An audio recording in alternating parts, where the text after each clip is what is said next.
Welcome back to the Horse Racing Show. We're glad to have with us today Dr. Steve Reed from the Rood and Riddle Hospitals. Of course, that's one of our sponsors, and Dr. Reed's specialty, internal medicine and neurology.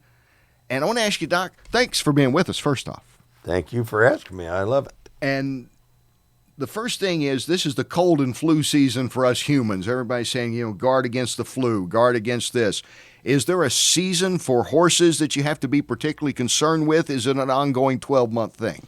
Well, it depends. There are three pretty important neurologic problems, but one of them that's really a virus that this time of year is, right out there causing a big problem is the equine herpes virus. So there's no doubt that this time of year we're starting to see more and more horses shedding that virus. It's spread by respiratory route.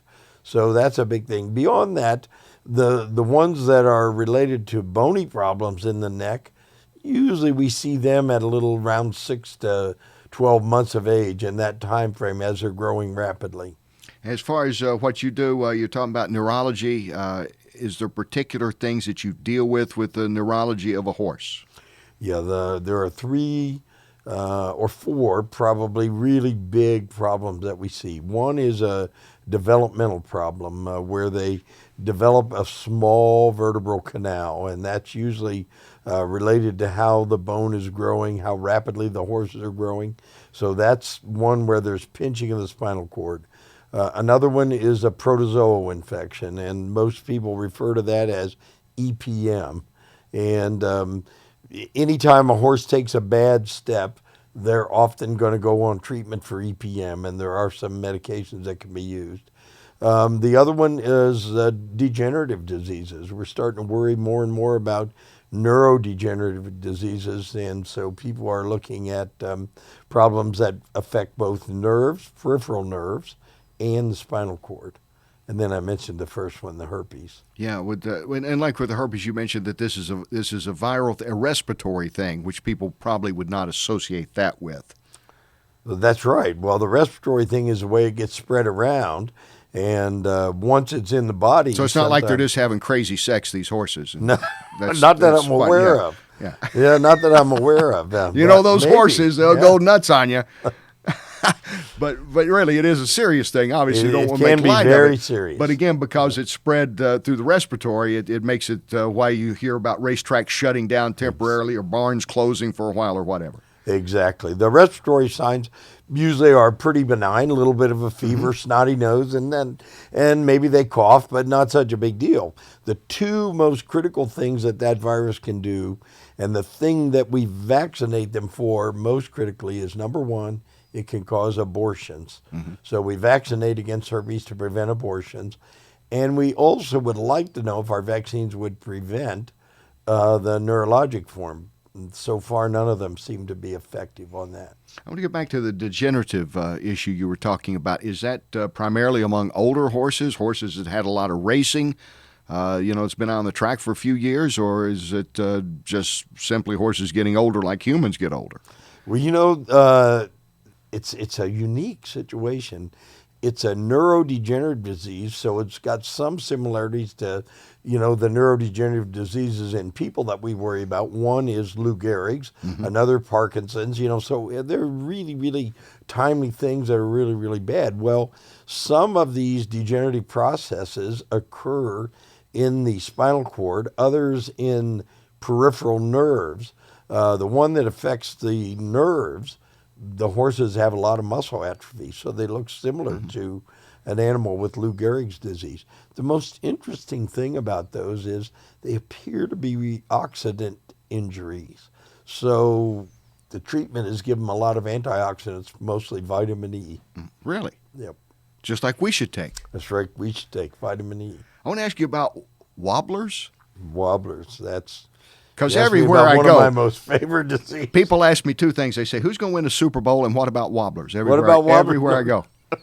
No doubt about it, because Dr. Woody and I are working really hard to see if we can get a wobbler to win the Kentucky Derby, but so far we haven't had that luck. But wobblers are that developmental problem where they have a narrow spinal cord leading to pinching of the spinal cord in the neck. And usually, if you have a horse and they're real young, what we'll try to do is, since it's developmental, we'll try to grow them at a very slow rate with the idea that maybe they'll be able to remodel their way out of the problem. If that doesn't work, then there is a surgery that can be done to correct the problem. And that would be a story. That would be the Disney movie, wouldn't it? A Wobbler goes on to win and you help it win the Kentucky Derby. That would be the story, you know. Wow. You travel around a lot. You go to other veterinarian schools. I don't know if you're like, would it be fair to say you're like the vet inspector of the vets? I don't know if that's the best way to put it, but you talk to them, you observe them, you see what they're doing as well and offer advice. Is that correct? Well, one of the volunteer jobs that I have is I serve on the American Veterinary Medical Association Council on Education. And the responsibility of that council is part of that is making certain that veterinarian colleges that are accredited, to maintain that accreditation, they have to adhere to certain rules and standards. There are 11 standards that they have to live up to. And so I just happen to be one of the members of that team that might go and look at other veterinary colleges. And you're all over the place. You'll be in Wellington, Florida some. You're in Lexington, Kentucky some. I guess wherever Rood and Riddle has a clinic, you're probably there, Saratoga or wherever. That's right. I get an opportunity to go to all three of those places. How did you choose Rood and Riddle? How'd you wind up there? Well, that's, you know, I guess the opportunity to go to Rood and Riddle, it first came a number of years ago, and I was at Ohio State University on the faculty. And the Ohio State University. The Ohio State University. And I decided that I really wanted to stay there.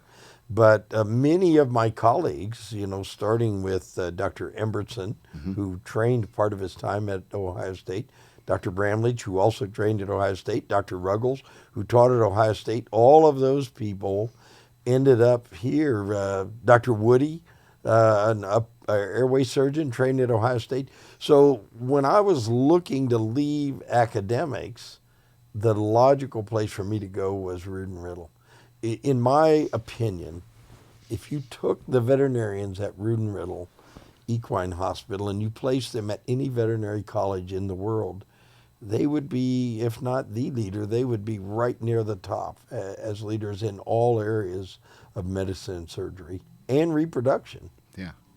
Well, listen, I really appreciate your time. I never thought we'd talk about horse herpes and wobblers and actually enjoy it. But no, you were great in explaining it to people. It is serious. Don't want to make light of that, but I thank you for the candid explanation. I cannot let you go first without asking you a couple of things about our football show that we're on today. One, Ohio State playoffs not getting there. What the devil happened? What happened on I have no idea. You know, the one thing I still do, even though I live in Lexington, I have 6 tickets for every home football game at Ohio State. And I try to go to every home game and as many away games as I can. So I don't know how they didn't make the playoff. Yeah, I was kind of surprised by that, to be honest. Now, second, it's just like when you come like Derby time. Come back around Derby time. Who's going to win? Who's going to win? Patriots or Rams? Oh, man. Even though the quarterback for the Patriots is a Wolverine, yes, I know. I'm a Patriots fan. Yeah. So I kind of have an idea that the Patriots are going to win. All right. Dr. Steve Reed, thank you so much for being with us. Thank you. And we'll be back with, come back again. Come back again. Can't wait. He makes veterinarian science fun, as we try to do on this show. You're watching the Horse Racing Show. Be sure to subscribe and watch us on the YouTube channel. Go to @Horse Racing Show on Twitter and like us on Facebook. Wow, we're just social media giants now. We'll be back with more after this.